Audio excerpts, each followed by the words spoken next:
Jika Yerusalem saat ini sudah diklaim oleh Amerika sebagai ibu kota Israel, itu pertanda Masjidil Aqsa akan ada dalam kehancurannya. Kiblat kita yang pertama akan terancam segera dihancurkan. Jika Masjidil Aqsa dihancurkan, maka tidak lama lagi sinagog Yahudi, istana Dajjal akan segera berdiri di tanah Betel Meuria. Israel ini sedang melakukan percepatan. Benyamin Netanyahu pernah didatangi oleh Rabi Yahudi, Rabi tertinggi Yahudi. Sudah banyak kemajuan yang terjadi. Apa yang kau lakukan bagus, progresnya luar biasa. Tapi kenapa Mesias belum juga datang? Lakukan percepatan agar Mesias segera datang. Ini percepatannya. Yerusalem diklaim menjadi ibu kota Israel, dan kalau itu sudah terjadi, Masjidil Aqsa akan diruntuhkan, maka sinagog dalam waktu singkat akan berdiri, dan jika sinagog sudah berdiri, Dajjal akan segera datang. Kedatangan Dajjal ini akan terjadi di mana mereka Zionis Yahudi akan menjadi pasukannya. Dan luar biasanya Rasulullah SAW menyebutkan bahwa pasukan inti dari pasukan Dajjal itu bukan Zionis Yahudi. Ya, maksudnya bukan mereka yang berangkat dari Israel, tapi justru adalah Yahudi dan berangkat dari lembah Isfahan, Iran, menggunakan jubah Persia. Dari sini saya paham, Syiah dan Zionis itu sama, 11-12. Ya, baik Bapak Ibu yang dirahmati Allah, Dajjal akan dipertemukan oleh Allah dengan Nabi Isa AS. Ketika itu Nabi Isa turun ketika kaum muslimin akan sholat subuh berjamaah. Wa imamukum al-mahdi, dan imam kalian al-mahdi, kata Rasulullah. Ketika itu qomat sudah dikumandangkan. Di saat qomat dikumandangkan selesai, maka al-mahdi mengatakan sawu sufufakum, terus watadilu, luruskan rapatkan shaf kalian. Ketika sedang meluruskan shaf, turunlah Isa bin Maryam alaihissalam ala janahain malakain, memegang sayap dua malaikat. Idza yara al-ard yasqutu min ra'si syai'an kalma, yasqutu min ra'si syai'un kalma. Apabila beliau melihat ke bawah, akan berjatuh sesuatu mirip air, tanda beliau telah berwudu di langit. Wa idza yarfa ra'sa yasqutu syai'un min ra'si kalulu'il marjan. Apabila beliau melihat ke atas, berjatuhan sesuatu mirip mutiara dan mutu manikan. Wa inna tayyibu riha jasadi satasummu ila narfin nazar, dan sungguh harumnya tubuh Nabi Isa akan tercium sejauh mata memandang. Dan jika orang kafir menciumnya, mereka akan mati seketika. Itu turun Nabi Isa, Imam Mahdi mengatakan, "Ta'al ya Nabi Allah, sholilah nak." Mari kanjeng Nabi, imami kami salat. Imam Mahdi mundur. Ternyata Nabi Isa mendorong Imam Mahdi, "La taqaddam, hadhihi ukimatlah, tukramatul ila hadhil ummah." Kemuliaan yang Allah berikan kepada umat ini. Allahu Akbar. Nabi Isa, Nabi dan Rasul Allah, makmum di belakang Imam Mahdi. Apakah ini pertanda Imam Mahdi lebih mulia dari Nabi Isa? Bukan. Tapi semua Nabi dan Rasul jika hidup di zaman Nabi Muhammad, wajib mengikuti sunnah Nabi Muhammad sebagai makmum. Siapapun yang memimpin penegakan sunnah Nabi Muhammad sallallahu alaihi wasallam. Ini kemuliaan yang Allah berikan pada kita. Selesai sholat subuh berjamaah, Isa bin Maryam mengatakan, "Iftahil bab," buka pintu masjid itu. Ketika pintu masjid itu dibukakan, maka tampaklah Dajjal dengan 70.000 orang Yahudi dari lembah Isfahan, Iran, menggunakan jubah Persia. Ya, Yahudi Iran, berarti Zionis Syiah. Ya. Ketika pintu terbuka, maka aroma tubuh Nabi Isa menghantam 70.000 tadi. Mati semua tuh mereka. Tinggal Dajjal, dia merinding. Waduh, malaikat mautku sudah datang. Andaikan Isa bin Maryam membiarkan Dajjal tanpa membunuhnya, maka Dajjal akan mati sendiri. Maka lari dia dari Aleppo, dari pintu Menara Putih, dari masjid bermenara putih, Masjid Umawi, lari ke pintu Lut, 13 mil dari timur Tel Aviv. Dibunuhlah di Israel, di Tel Aviv, 13 mil Tel Aviv, di pintu Lut. Nah, di sanalah dibunuh oleh Nabi SAW. Nah, ketika Dajjal mati, maka kemudian penaklukan dan penguasaan sebuah negara terjadi. Maka umat Islam kemudian menguasai dunia dan tentram sejahtera. Tapi masih ada satu lagi tantangan terbesar yang tidak kalah beratnya juga, yang dihadapi oleh kaum muslimin walaupun sudah ada Nabi Isa. Apa itu? Turunnya Ya'juj dan Ma'juj. Ya. Setelah umat Islam menguasai beberapa negara, Dajjal sudah dibunuh, kata Nabi Isa, hati-hati kalian, waspada kalian, Ya'juj Ma'juj akan segera datang. Maka kaum muslimin semuanya disuruh masuk bersembunyi. Ya. Fayanzilu sari'an min makanin ilatat. Ya, min khilar al-makan. Ya'juj Ma'juj turun dari segala penjuru dalam waktu yang sangat cepat. Set. Maka bangsa-bangsa yang tersisa di muka bumi habis dibantai oleh Ya'juj, bahkan dimakan. Alhamdulillah kaum muslimin sudah diperintahkan oleh Nabi Isa untuk masuk bersembunyi. Termasuk Nabi Isa juga bersembunyi. Semuanya ada dalam komando Nabi SAW. Tidak boleh ada yang keluar. Maka mereka bertahan mabit sampai malam tuh, tidak ada yang keluar sampai subuh. Di malam harinya Ya'juj Ma'juj berkata, semua manusia sudah kita habisi, tidak ada yang tersisa. Salah satu dari mereka melihat ke langit, lalu dia menggerakkan tombaknya, lalu dilemparkan, dilesatkan ke langit, dan tombak itu kembali dengan berlumuran darah. Sampai tombak itu kembali dalam keadaan berlumuran darah.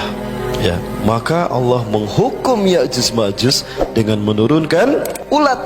Ribuan ulat jatuh dari langit, mungkin jutaan. Ulat-ulat itu jatuh ke punduknya, kan mereka melihat ini, maka Rasulullah menyebutkan ulat itu jatuh di punduk mereka.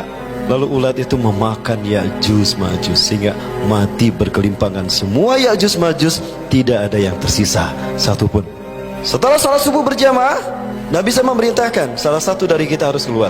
Dan aku meminta salah satu dari kalian keluar untuk memastikan apakah Ya'juj Ma'juj sudah pergi atau mereka menghilang. Salah satu dari mereka mengangkat tangan, saya wahai Nabi Allah, saya siap untuk keluar dan saya siap mati syahid berkorban untuk kalian semua.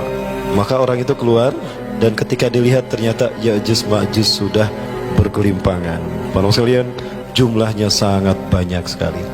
Maka umat Islam pun keluar, dan hari demi hari dirasakan dalam keadaan aman sejahtera.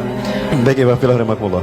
Selain ini dalam hadis Rasulullah SAW tadi yang diriwayatkan oleh Huzaifah bin Usaid, dari sahabat Huzaifah bin Usaid, yang diriwayatkan oleh beberapa ulama ahli hadis seperti Imam At-Tirmidzi, Abu Daud, Imam Ahmad, dan juga Bukhari Muslim tentunya.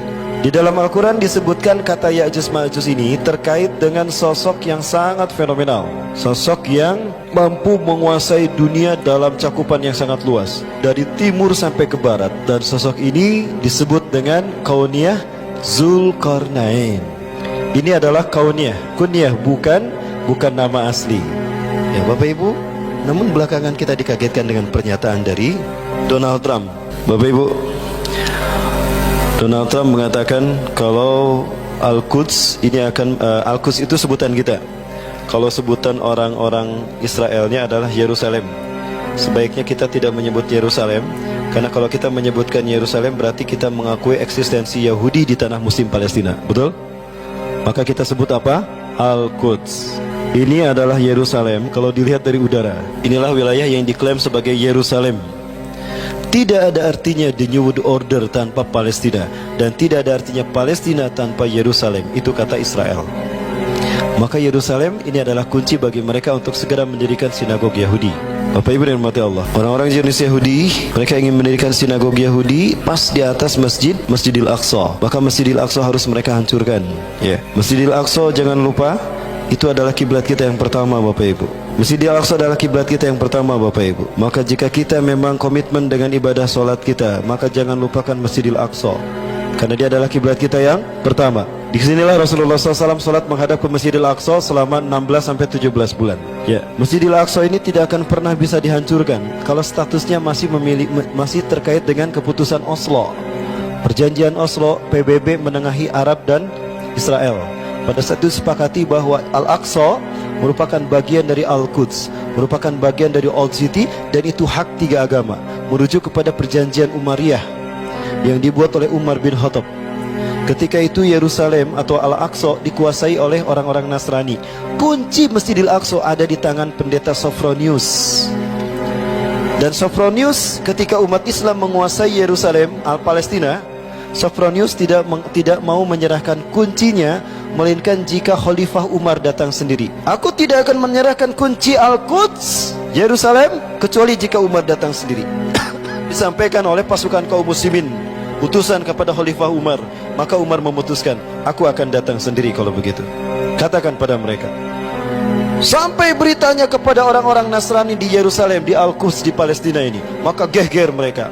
Bayangan mereka jika seorang raja pimpinan sebuah negara yang menguasai imperium Persia dan Romawi datang, pembantaian akan terjadi, genosida akan terjadi. Itu dalam benak mereka. Maka mereka takut luar biasa. Ketakutan mereka ini sampai kepada Umar bin Khattab. Nah, inilah yang melatar belakangi lahirnya perjanjian Umayyah. Kalau Bapak Ibu datang ke Masjidil Aqsa, wilayah sebelah sini nanti ada masjid dan gereja. Di sini ada masjid namanya Masjid Umar. Di masjid itu masih ada surat yang dibuat oleh Umar bin Khattab sebagai perjanjian Umayyah, yang isinya siapapun yang ada di sini hari ini, apakah dia Muslim, apakah dia Yahudi ataupun Nasrani, berhak tinggal di Al-Aqsa, di Al-Quds, di Old City. Tidak boleh ada peperangan satu sama lain. Jika ada peperangan berarti melanggar perjanjian ini, keluar dari Yerusalem, keluar dari Al-Quds. Kalau tidak, diperangi. Nah, kemudian itulah isi perjanjian itu, dan itu kemudian ada dicantumkan dalam perjanjian Oslo. PBB menengahi. Maka apa yang dilakukan oleh Amerika melanggar perjanjian Oslo ini? Lupakah kita? Pengkhianatan demi pengkhianatan di tanah yang Allah muliakan, selalu diadakan azab kepada mereka. Baik, Bapak Ibu. Nah, inilah sinagogi Yahudi yang sepakati Amerika dan Yahudi. Inilah kenapa Donald Trump mengatakan Al-Quds atau Yerusalem milik Israel, agar Israel segera membangun sinagogi Yahudi. Tapi saya yakin Dajjal tidak akan pernah menginjakan kakinya di sini, walaupun sinagogi ini sudah berdiri. Kenapa? Karena Dajjal tidak akan pernah bisa memasuki Masjidil Aqsa. Ada 4 masjid, kata Rasulullah, yang tidak akan bisa dimasuki Dajjal. Rasulullah menyatakan Dajjal akan datang dan dia akan menginjakan kaki di seluruh dunia. Tidak ada satu jengkal pun tanah yang tidak diinjak oleh Dajjal, kecuali 4 masjid ini. Dajjal tidak bisa memasukinya. 1. Al-Masjidil Haram. Yang kedua, Masjid Nabawi. Ketiga, Masjidil Aqsa. Dan yang keempat, Masjid At-Tur di Sinai, tempat di mana Nabi Musa menerima wahyu pertama kali. Di sana dibangun Masjid Tur. Kenapa 4 masjid ini tidak bisa memasuki Dajjal, bahkan Ya'juj Ma'juj pun tidak memasukinya? Karena keempat titik ini dilindungi oleh malaikat yang dengan panah mereka siap-siap. Jika Dajjal datang, jika Ya'juj Ma'juj datang, maka mereka akan dipanah dan matilah mereka. Makanya 4 titik inilah yang menjadi tempat teraman ketika fitnah Dajjal muncul dan Ya'juj Ma'juj muncul. Baik Bapak Ibu sekalian, itu dulu barangkali yang dapat saya sampaikan. Lebih dan kurangnya mohon maaf. Apapun fitnah yang akan terjadi, jika kita berpegang teguh pada Quran Sunnah, insya Allah Allah akan melindungi. Itu kata Rasulullah. Pegang teguh Al-Quran dan Sunnah, maka tidak akan pernah ada yang bisa membahayakan kamu. Ya, itu nasihat Rasulullah kepada Abdullah bin Abbas. Itu artinya kepada kita. Terima kasih. Wabillahi taufiq wal hidayah. Assalamualaikum warahmatullahi wabarakatuh.